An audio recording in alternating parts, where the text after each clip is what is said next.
Hi guys! Good morning, good afternoon, good evening sa ang sulok ng mundo. This is me, Elsa Me. Ayan guys, ipaliwanag ko lang nag-live ako kagabi guys. 2 hours ang live ko. Tapos kumanta ako, nag-akapila na nga ako guys. Kasi para hindi, yung paluin ni Lolo. Pinalo pa rin niya ako guys. Pagtingin ko after 2 hours and a half pa ako nag-live guys. Tinambayan pa ako ni Cecil. Diba? Tinambayan pa niya ako guys 2 hours mahigit. Tapos pagtingin ko guys sa sa profile ko, vlog content ako. Ano kaya hindi nagustuhan ni Lolo Met sa aking kanta?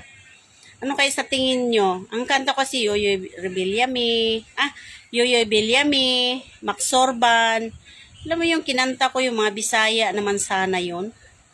Pero niya nagustuhan yung Granada na kanta, title ng kanta Granada. Siguro doon siguro niya din nagustuhan yun. Baka sinuputukan siya, di ba? Ako baka ma-plug content na naman ako nito. Ayan guys, sinabi ko lang kasi nanginayang ako sa live ko, tinan mo itsura ko. Sombrero ako kasi kita na yung aking highlights, so, di ba? Kulang sa tulog guys. Anong oras na ako natapos mag-live? Mga 2:30 o alas 3. Kasi ginawa kong 2 oras.